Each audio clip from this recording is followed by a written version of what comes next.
Minnesota Vikings are pretty much the best team in North American team sports to never win a championship. Welcome to Before We Die with Jesse and Thor on Purple Daily and Score North.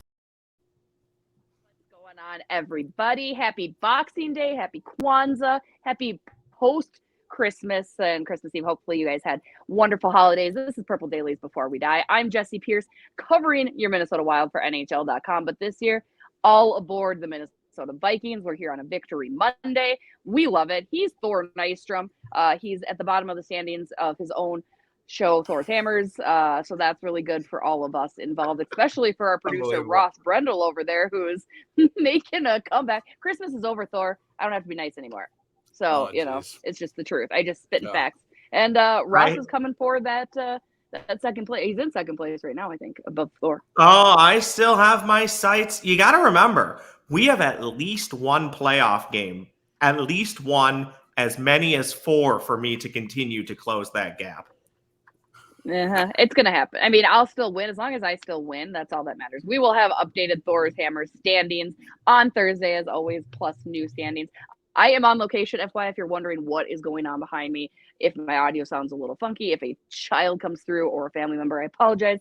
I am up at Rainy Lake, International Falls, Minnesota, where my family's from. So spending some holiday time and cheer with them. But the family did get together on Christmas Eve to watch the Minnesota Vikings, do what they do best, it seems, this season. Not only just win, but win in dramatic fashion where you're biting your nails. Greg the leg with a career-high 61-yarder to get that victory. Your Minnesota Vikings are now 12-3 with that 27-24 win over the Giants. You guys, why? I can't do this the rest of the year. This is just so insane. We'll have to issue an apology to Greg, too, by the way. We got to let Greg know we are sorry for attacking him, mostly Ross. But what did you guys make of the game? How did your Christmas? I think I elevated him. We'll get there. We'll get probably. There. We'll get there. What did you guys make just initially? You kind of thought after that big 33 come from behind against Indy, this could have been a game that was set up for disappointment, a letdown similar to what you saw with the Bills and Dallas games. But nope, Minnesota just wanted to make you guys wonder what was going to happen. And they pull out the win. Thor, did you see this coming? It's no, but yes. It's like the same story every week, but it has a happy ending. Every single week I find myself tweeting out, this team is going to shave 10 years off my life. But unlike the last couple teams that were doing that, this team manages to win at the end of every single game. But yeah, followed a very, very similar script where they get, to a lot of the games this year, not to the Colts game, but they get out to the lead and then they let the other team back into it. And then they need some heroics at the end and something happens that you thoroughly did not expect. And a 60-plus yard game-winning field goal by Greg Joseph was not on my bingo card. Absolutely not. So our guy Judd Zolgad tweeted out during the game that this is essentially the Minnesota Vikings this year. This is what they do. They make things really difficult on themselves. And if you still don't believe that, I don't think you're watching the same games that we are. Again, not taking anything away. They're still winning the games. But Judd's tweet, I was trying to scroll to find it, and I couldn't find the exact tweet. So I'll just put it in summary. Our guy at Jay Zolgad on Twitter basically said, this is what the Minnesota Vikings do. They make it incredibly hard on themselves. But at the end, when the clock hits 0, they'll end up with the victory. And that is literally an hour later exactly how it played out.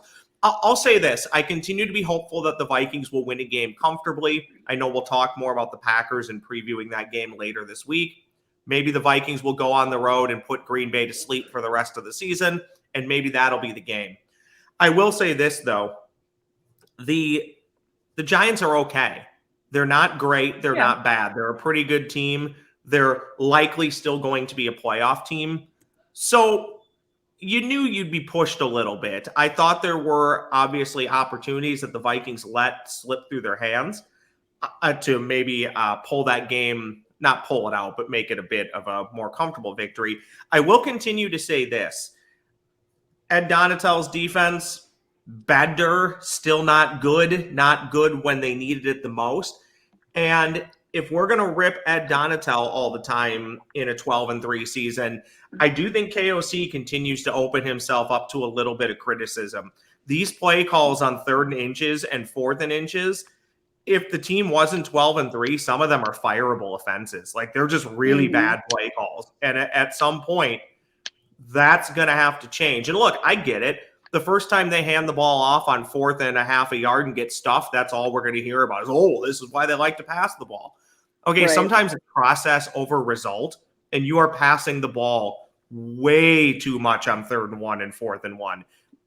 If you are going to have a really good running back like Dalvin Cook on your payroll, and you're not going to use him the way he should be used, then get rid of him in the offseason and save the cap space. Because there were too many points in that game where I was super frustrated, and because it was Christmas Eve, I didn't text you two. You should have. We were all watching the game. The Vikings owe me a case of high noon because I drank all of them when I wasn't supposed to because I was so stressed out by the game. Like, come on now. I get it. They're 12-3, and we should be very positive about it. And I'm trying to be very positive. But I'm also trying to help this team have the easiest path and easiest run to a Super Bowl championship they can have. And they refuse to do some of the things that I think would be very helpful. Do they not watch this podcast? I mean, come on. We know Chris Boyd does. No, I think the biggest concern I had, and it's something that we've talked about it a little bit, but probably not as heavy. That's secondary. The Minnesota secondary is tough, and I think they cost some of those problems for Minnesota this week. That would be my biggest concern. Again, they pull it out every time. Like, I'm not really sure what else you could say. I think this last game, TJ Hawkinson, that he gets the game ball, in my opinion. He had a career high 15 catches, 109 yards, plus 2 touchdowns. What a pickup. What a steal from Detroit. You love to see it. Justin Jefferson, he continues to do his thing. 12 catches, 133 yards. Breaks Randy Moss's single season receiving records. Now has 1,723, and he hit 100 yards for the 24th time in his career. Bring it back. Let's say it again, because I asked my cousin's fiance this. He used to play football over at UMD Bulldogs. So shout out to my buddy Dre. I told him I was going to steal this take, which I am doing. Absolutely. I said, who do you think's better, Randy Moss or Justin Jefferson? And we talked about this on a recent episode as well, right, you guys? He had brought up a good point saying, again, it's too early to say that JJ is a better than Randy Moss, right? Like, he is soliciting himself further and further for an MVP season this year. But, you know, the way that Randy ran the routes against some of the best defensive backs to play the game, whereas JJ has gone up against a lot of young guys, right? There's that to be considered too. I mean, you saw what Darius Slade did against him, and he is one of the best. The rest of these guys that JJ's gone up against maybe haven't been as tough as Randy saw. What do you guys think about that take? Okay, well, you threw a lot out there, so we're going to start with out there, didn't I? We're going to start with the bad, and then we're going to go incrementally up and hit every single one. The bad one is the pass defense of the Vikings, so we'll start out with that one. It's troubling what the Giants receivers were able to do to the Vikings cornerbacks. The Giants receivers, as we talked about last week, are not good. Isaiah Hodgins, I'm glad Isaiah Hodgins is doing something in the NFL now. But like in college, what was good about him at Oregon State, he didn't drop any balls. Like his contested catch stuff was really good and his hands were good. But he couldn't create any separation, even in college, against the crappy Pac-12 cornerbacks. So it's like, oh, you know, the Vikings should do okay with him. And then some of these other like less skilled receivers that the Giants have, and they were doing stuff all game against the Vikings cornerbacks. And then Danny Dimes, he had time a lot of the time, and he was throwing actual dimes. It wasn't like an ironic nickname to mock Daniel Jones. So that thing continues to be troubling. Duke Shelley, he certainly came down to Your earth. boy. After he was my boy. The highest graded player from the Colts game or whatever, came back down to earth, but he still did pretty good work in comparison to the other people around him. He was the team's best cornerback, so you can't really dog on him. And they got a decent game from Metellus, certainly on special teams, but also like the limited snaps that he got on defense. But then you like the other cornerbacks, between Dantzler, you wonder what he's doing. Shannon Sullivan had a bad game. I hope he's not listening to the pod today. And then Peterson, he had a couple good plays, but overall was not a great day for him. So that part of it is tough. But as far as the Vikings passing offense was awesome. Justin Jefferson, what can you say about him? Justin Jefferson, in my opinion, is the MVP of the league because he fits all the definitions. He is the most valuable player in the NFL. If you took him off the Vikings record would be more affected than if you took any singular other player off any other roster. The Vikings now, they've won however many, is it 10 or 11 one-possession games? If you took Jefferson off this team, they would go from 10-0 or 11-0 in those games to winning 3 or 4 of them. I mean, it's not a controversial take whatsoever. And he's having a historical wide receiver season. We'll see if he ends up breaking the records on that. As far as him against Randy Moss through 3 seasons, Justin Jefferson is the better, more complete receiver. Like on a one-off play, you would take Randy Moss if you needed a 50-plus yard strike, like on one play. But for basically everything else in the first 3 seasons, you would take Justin Jefferson. And by the way, he has the same gravitational pull on the field that Randy Moss does, and probably even more, because the help that you have to give every single play, whether it's the goal line, whether it's 3rd and 4, whether it's just any random play on the field, the defense is always giving help on Jefferson. You always got the deep help on Moss, but with Jefferson, he is getting double and triple teamed every single play. I think, Thor, to your point on league MVP, I am torn on this, but not the way that you think I would be torn on this. I think he should be the league MVP. I think Cooper Kupp probably should have been the league MVP last year, but I believe he finished 3rd in the voting.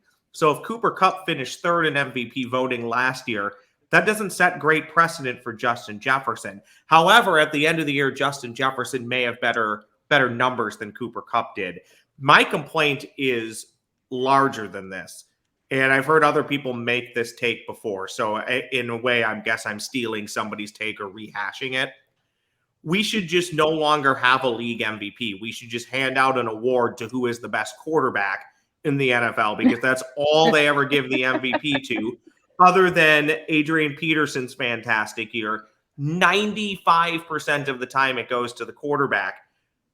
If we're truly just going to do that, then there shouldn't be a league MVP award that allegedly is open to defensive ends, cornerbacks, wide receivers, and running backs. Because what more does Justin Jefferson have to do this year to be a league MVP? And I have my doubts he'll even sniff winning it. Hey, I don't disagree with that. Apologies for the dog saying hello and the rest of the family coming through. And Thor, applaud you for that breakdown. We're very pro cat and dog on this podcast. Lainey might make another appearance. If she does, I'll hold her to the camera again. But if we're going to talk quarterbacks, let's talk about Kirk Cousins yet again. Now, I'm not necessarily putting him in that MVP candidate, but he joins an elite list of quarterbacks as the 5th quarterback to now have 8 straight seasons with 25 plus scoring passes. He joins TB12, Peyton, some other people too. Kirk still kind of doing his thing. There were some frustrating moments yet again where he, instead of throwing the ball away, he tries to do something. He holds on to it and gets the sack or loses 3 yards, right? But again, I think I'm Team Kirk. I never thought I'd say that. I just never thought I would say that. I will admit it. He's still doing his thing correctly. And I think, Kirk Go Chains doesn't come out until the second half. Would I be inaccurate in thinking that, you guys? What are your thoughts? Is Kirk Cousins only a Kirk Go Chains second half type of quarterback, or how do we get that image to start sooner rather than later? No, he had a fine game, right? Like, I mean, Kirk Cousins he's not a superstar or whatever, but he goes as his supporting cast does, and admirably has stood in there all season when he's especially getting the interior pressure, right? The tackle play has mostly been good this season, outside the Christian Darrisaw concussion with the 3 weeks or whatever that was, 4 weeks. But the interior pressure, it's been a thing all season long, continues to be. And Kirk Cousins has taken a monstrosity amount of hits because of that. But when he has the time to get rid of the ball, he's generally going to make the right decision. Not always. We've seen him miss some open receivers this year. And he he does have some, the propensity on some drives to glitch a little bit, but certainly not in the way of some other quarterbacks where they're just giving games away. And, the thing that you love to see with Cousins, there's that stat out there that he is now tied Stafford for the most fourth quarter comebacks since whatever the cutoff is, whatever, is what we talked about last week. He's like, he's not like the rah sort of leader guy, but he is the even keeled, like no matter how bad or good things get, he's always the same kind of guy. And I think his teammates super duper appreciate that, especially because there's a lot of workman-like lunch pail type guys on the offense. Like we mentioned, Justin Jefferson, he goes out there and gives it 1,000% every play, whether it's a route that's designed to go to him, or to Ross's point from last week, whether he's just blocking and the run's going to the other side, Justin Jefferson is still going to give you 100% effort on his blocking assignment on that play as well. So Kirk Cousins, his personality and his ethos goes along with this team as well. And I think that speaks to how this team has been able to come back so often this year. I think a Kirk Cousins comparison that might be specific to this year probably is specific to other years, but you didn't notice it as much because the team wasn't winning, which is where this comparison comes from. To me, there's a lot of parallels to Kirk Cousins this year and good Pittsburgh Steelers teams led by Ben Roethlisberger. How many times was Ben Roethlisberger actually taking a beating for 3.5 hours, but in a game late in the fourth quarter, you just had a feeling if this is within single digits, if this is within 7 points, or if the Steelers need 7 or 3 to win this game, Ben, who's had his butt kicked for 3 hours and maybe has 2 turnovers and only 1 touchdown pass, he's going to take them down the field and tie or win this game. That is what Kirk Cousins has been doing this year.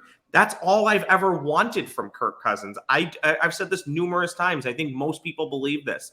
I don't care really about the numbers.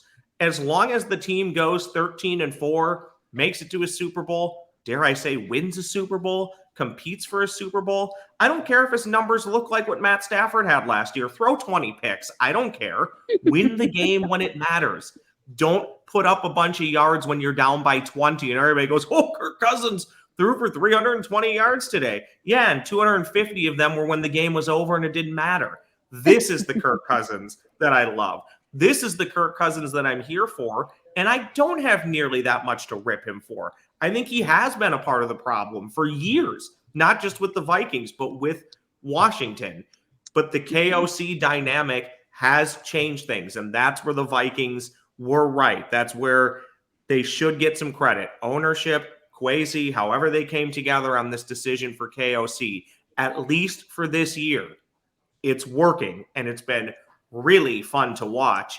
So fun to watch to the point that Purple Daily was reached out to by the crazy Canadian Cousins Crusaders of Purple Daily. If anybody can say that 7 times fast without getting their tongues twisted, send it to me on the Score North app. We have a group of Cousins Crusaders, huge Kirk Cousins fans, and right now with a 12-3 football team, who isn't huge Kirk Cousins fans? They reached out. They asked if they could celebrate this incredibly fun season by asking Purple Daily listeners to donate to Kirk Cousins charity. We know it's a great cause. We know Kirk Cousins does a lot of work in and around the communities, not just this one, other communities he's been involved in. KirkCousins.org is the website. KirkCousins.org. Click on the donate button. Whatever you can give, please do. I've made a donation this holiday season. You know it's tax deductible. And by the way, you only got a few days to take advantage of 2022. When you donate, please mention it's on behalf of the Cousins Crusaders of Purple Daily. KirkCousins.org on behalf of the Cousins Crusaders of Purple Daily. Help make a difference this holiday season. Just like Kirk Cousins is making a difference in all of these wins, you too can make a difference in the world. Well done, sir. I set that one up on a tee for you, so good work. I'm proud of you. I can't say I hit a home run because this is a football podcast, but we took the deep shot and the pass was completed. It was. Touchdown. Touchdown. Yes. Very quick thing that I love when you hear this in the NFL and college football, and I think you guys will all get a kick out of this. I love the official that feels the need after every scoring play to turn his mic on and just go, touchdown. And then like the official who goes, you see the field goal is good, and all you hear faintly is the official turns the mic on, kick is good. that official I am here for. That's a job. Yeah. That official I am here for 7 days a week. I cackle every time I hear it. Touchdown.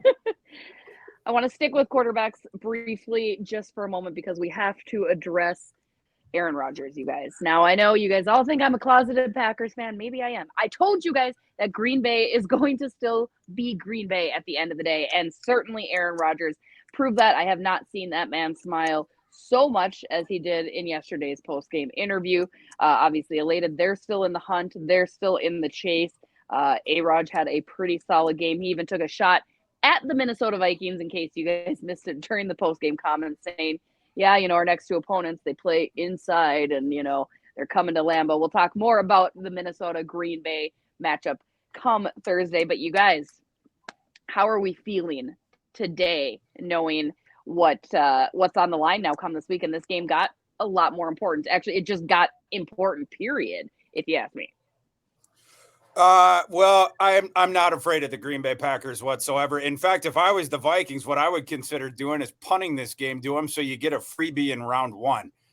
This team is not the team that you saw a decade ago. Not afraid of them at all. I'm glad that they're feeling themselves, that they've worked their way up to 7-8. Great. They're not a team that matches up well with the Vikings. I would so much rather have this dead-on arrival Packer team in the first round than basically any other wild card team that you can possibly look at. The win odds for the rest of the teams coming to Minnesota, they would have better odds of winning that game than the Packers. So I'm not saying I would punt this game to the Packers to set that up in round one, but I would love to end the Packers season in the playoffs if it does happen. This is where Thor and I could not be any more different. And I'll throw this out there. My trepidation probably is not logical, but nothing about Vikings history is logical. Everything is illogical.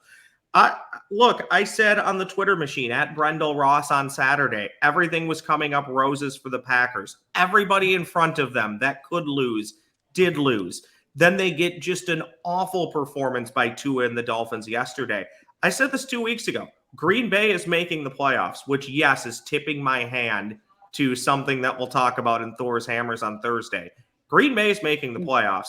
It's going to be awful. The Vikings are going to have, we know, one, potentially two chances to end Green Bay's season. And if they don't do it, the blood is on Vikings' hands if Green Bay makes a Super Bowl run. I go back to 2011, and I am vivid about this, okay?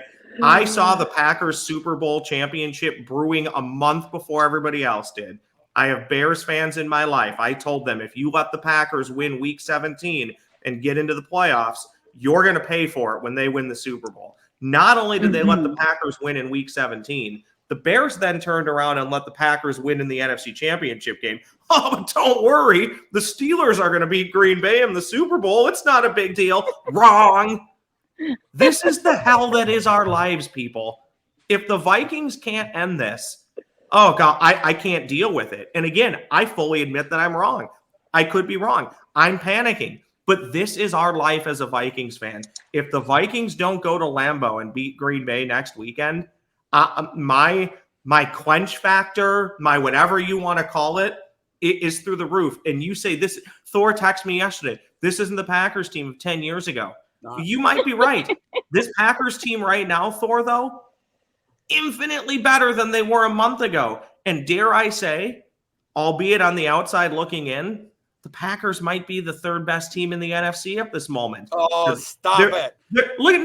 They're getting healthier. They're winning games late. They're moving the ball offensively. Their defense, without a doubt, is better than the Minnesota Vikings. Without a doubt. People are poo-pooing the Packers because they don't want to believe it. Believe it. Russ, they've beaten the Bears, the Rams, and the Dolphins during this time, and you're crowning them as one of the better. What are we doing here? They're still under 500. Have you looked at the I hope Vikings they win? make the playoffs. I hope they make the playoffs. If they do, they will lose by 3 touchdowns in the first round. They will get the floor mopped with them. I hope we see it. I hope you're right, and I hope the I'm Vikings wrong. lose on Sunday, so it improves the Packers' odds of getting to the playoffs. So they get decimated in round one. So Aaron Rodgers gets embarrassed and improves his odds of retiring. I am going to bring up the Packers in every episode just to. If you don't think this is a possibility. If you don't think this is a possibility, and everybody who doesn't believe it, just look at what happened over the weekend. Everybody in my Twitter mentions that laughed at me on Saturday morning suddenly didn't reply on Sunday afternoon. Wonder why that is. Oh, because I was right, and I'm going to continue to be right, because this is what Vikings fandom is. I'm not saying that the Vikings won't beat the Packers on Saturday. Actually, I probably am. Hat tip to Thursday. But you're getting 2 cracks at the Packers. At least 1, maybe 2. You better finish the job, because if you don't, it's going to be nauseating. It's going to be awful, and we're going to hear about it for a year. Now I hope the Vikes go vanilla on Sunday and let the Packers, eke that one out. You give them the participation trophy, just like when they beat the Bears and the mighty Rams, who are now up to 4 wins this season. And we let them win. Now they'll be on a 4-game win streak, and they'll be surging towards the playoffs. Hey, and we'll smack them around in round one. I'm willing to be wrong here, and I pray that I'm wrong. But I guarantee you, if you're being introspective and you know Vikings history, I challenge people who believe how I believe to comment on YouTube. I know there's going to be plenty of people that attack me, and I get it, but they're basically just denying their inner Vikings fandom is what they're doing. My therapist asked me to be introspective. I still don't know the definition of that word. But speaking of the Rams and the Broncos game, Nathaniel Hackett gets fired an hour before we come on this show. The Vikings interviewed that guy and were actually considered. You want to talk about an all-time sliding doors moment? The Vikings get Kevin O'Connell, who we were talking about Jefferson as an MVP candidate. Kevin O'Connell's absolutely a coach of the year candidate. You get him instead of one of the most incompetent NFL head coaches that we have ever seen in our lifetime. Nathaniel Hackett, he cannot be allowed within a 10,000-yard radius of an NFL stadium ever again. But I mean, just awful. I don't think Russell Wilson should be allowed either. That contract did not work out for Broncos country. They are not riding. Let's ride. You know how you knew Nathaniel Hackett was probably in trouble yesterday? When I watched way too much of the ending of that game. Well, the entire game and the entire season. But when Tony Romo literally spent a half an hour apologizing for Nathaniel Hackett and basically begging and pleading that Nathaniel Hackett should be back next year, that was the moment I went, I think Tony knows this guy's about to lose his job, but is trying to protect him a little bit. It was from the first game with that guy. Do you remember that very first game where it was like at the end of the game and they were driving and something, and he settled for like a 50-plus yard field goal instead of trying to win. And it was like even if kids who have played Madden before, they were looking at the TV like, what's this idiot doing? But every game was like that. I'm happy we didn't get that guy. Boy, am I glad I called that guy looking at Kevin O'Connell.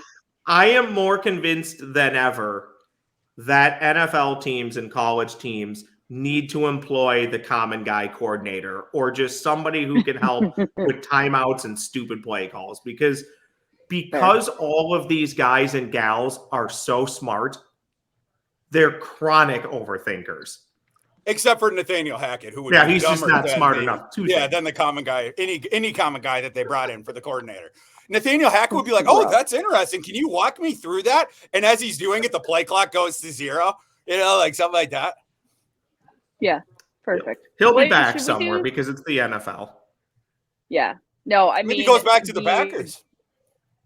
Hackett and the Broncos are a bigger dumpster fire than my fantasy football team, which is just heartbreaking and not great. And it's just a sad sight to see. Really. Sorry. I'm waiting. Obligatory fantasy football mention. Thank you for stretching that one out. Yeah, you really forced that one. Yeah. I really forced. It is. It's a hot mess. It's a brutal hot mess. Triple coverage. I mean, it's over. Yeah. Exactly. I ranted so long about my fear of the Green Bay Packers, which may or may not be illogical. That is it time for Before We Dies already, or do you? Well, actually, there is one other thing. We didn't go nuts enough about TJ Hawkinson yet. My son, we need to give him a shout out. he's done so fabulous for the Vikings. And yesterday, now nationally, people are going nuts. And it was, it's fantasy. But speaking of, this is why I've been brought up fantasy football playoff time. So now everyone is like TJ Hawkinson, because he's winning people championships left and right. Obligatory fantasy football mention. But boy, has that guy been awesome. We talked about this on the episode, like after the Vikings traded for him, but I had done the breakdown of the different draft picks that went both ways in that trade and the points that each of them were worth. In the aggregate, all the Vikings gave the Lions to get TJ Hawkinson. It was the equivalent of, and Ross, get ready for your joke, the number 69 overall pick in the upcoming draft. So the Vikings basically gave up nothing to a team in their division who is fighting for the playoffs. And because of that, the Lions lost him. That might open up the door for the Packers to get in, going back to what we were talking about before. So another sliding doors kind of moment for both teams. All three teams, really. Here's another thing. Put this in your ticker file. We do need to do the reviewing of the Vikings draft class, although at this point, maybe easier to do that after the Vikings hopefully win the Super Bowl. After the Super Bowl win, yeah. But I'll continue to say this. Christian Watson turning into a player, albeit he got injured again yesterday, is only slightly annoying. Sure. Yeah. That's pretty annoying, and I get it. I have no problem trading within your division, but you better end up winning the trade. And at this point, the Vikings appear to have not won that trade. Still early, but it is pretty frustrating that he appears to be turning into a player. Let's do that episode on our float in the Super Bowl parade, and the dog can come too if he wants. Jesse, I want to see the pup. Can we see the pup?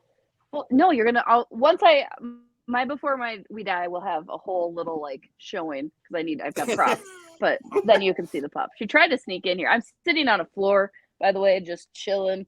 So yeah, you continue to look very relaxed and just loving this vacation lifestyle. So good for you. You hinted at it, so why don't I just fire it up? I think it's time. Time now for the Before We Die crew to give us their Before We Dies. But I didn't. Care if I go first? Please. Let's do it. It is bowl season. Yeah. We have this very nice indoor stadium here in the Twin Cities that can host football games. Can it not? I believe there's already, Ross. I'm already in. Yeah. I believe there's an NFL team that plays football at US Bank Stadium. Why US Bank Stadium doesn't host something called the 3M Bowl, hosting crappy Bowling Green and crappy Troy in a Christmas or New Year's Day bowl. The Troy Trojans were great squad. Well, let's do it. I would go to a third-tier bowl game at US Bank Stadium. There's no reason not to do it. Let's rally the masses. So, and let's get the Cyclones to that bowl game. They travel well. The landscape of college football is changing, and I do believe within a decade we'll no longer have bowl games. We'll probably have a 32-team playoff, which will greatly disappoint me. But while bowl games are still a thing and exist, we need to have a crappy third-tier bowl game in the great state of Minnesota. And the ones that come to my mind are 3M, Best Buy, Target, the Bullseye Bowl. I mean, come on, it writes itself. I totally agree. Absolutely. And after the Packers missed the playoffs, maybe they could be in that bowl game against the Packers. Thor, don't get me wrong. Bringing it back. Don't get me wrong, Thor. I want to be wrong. I want to be wrong. I want you to be right. But Minnesota Vikings history says I will be right, and that terrifies me. But I feel like you guys aren't giving me enough credit for calling this at the beginning of the year. I continuously said the Packers are still the Packers, and you're like, oh, no, Jesse's just a Packers fan, not a Packers fan. How are you taking a victory lap on your Packers text? The Packers have been dog crap all year. I'm getting no. I think this is how we know how dug in Jesse is on the Packers. I must have had 3 or 4 people tweet me yesterday saying I'm starting to sound like Jessie and her Green Bay Packers fandom. No, you people don't get it. Aren't in on the joke. I am not a Packers fan. I'm looking straight into the camera, I think, because I'm using my phone. I'm not a Packers fan. I am a Minnesota Vikings fan. I just have respect for the Packers a little bit. I hate them. But I don't even have respect. I'm just annoyed. I'm just annoyed, nauseated, and live in a world that, as a Vikings fan, anything bad that can happen will happen. Hence this stupid Green Bay resurgence where every domino falls their way, and now they won't stop winning. Yeah. I'm done. You guys talk and take us home. I'm muting let's myself. get your before we die, and then mine.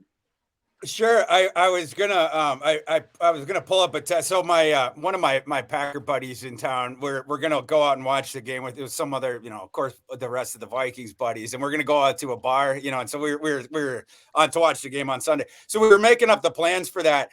And so then this morning I wrote a text to that group thread, and I said, "Hey, KOC and Cam, I know you guys are competitors, but you really need to think about letting the Packers win on Sunday to improve our odds of getting a freebie round 1 matchup. Just think about it. I'm good with whatever you guys decide, but just thought I'd toss it out to you." And then I said, "Oh crap, sorry guys, wrong group thread." Anyway, on that note, but instead of doing my before I die, Jesse, you didn't ask what I got for Christmas. And I wanted to share with you guys the most special present that I got for Christmas, if that's okay. For my yes. Okay. Yes. I'm very hesitant, but yeah. This is so cool. You guys are really gonna love it. I got 10,000 shares of the Vikings. I am now an owner of the Vikings. Look at this. Look at this right here. It's official. So as you can see here, I mean, you can't because you use yellow marker, which is not a great idea on white paper. But that's just. Well, I don't know why you're saying that I made it. This is very, very official. A Viking shareholder. This is 10,000 shares, and it clearly states that I am a Vikings owner. So Jesse, going forward, I would like for you to address me as such. And what an awesome Christmas present. What a special time. I'm now a Vikings owner. So this is just really cool. Bravo. But you know what? I'll give you one skull. I'll give you a skull for it. Creativity. We appreciate it here on Purple Dailies Before We Die. My Before We Die, as I mentioned, I am on location at my mom's house. As you know as well, I love hockey, and so does my mom. That's where I get it from. See that beauty of a North Stars jersey? Before I die, probably before this weekend's over, I'm taking that with me, and it's going to be mine. Yeah, it's real, but yeah, and probably all this stuff. In fact, everything. Whose jersey is that? I think it's a no name. We don't do names, but it's real. It's real old too. It's falling apart. I don't know why it's hung up there like some shanty. But I have a Mike Modano North Stars jersey that let's just say I probably need to stop eating 2 to 4 frozen pizzas a week if I ever want to fit back into that Mike Modano North Stars jersey. Yeah, it's a beauty. But before we die, because then that ties it all in, Kirill Kaprizov doing the skull chant and blowing the horn at the Vikings game on Christmas Eve too. Love to see that. Matt Zuccarello, Norwegian, getting back to his roots. Looks like a grand old time. Worlds colliding. We love it. We love all of you guys. Thank you again for tuning in to Monday's episode of Purple Dailies Before We Die, brought to you by Score North. Don't forget to go visit Kirk Cousins charity, make a donation on behalf of the crazy Canadian Cousins Crusaders. Ross, you owe me money for saying that so quickly and so accurately. 7 times is what I want to hear.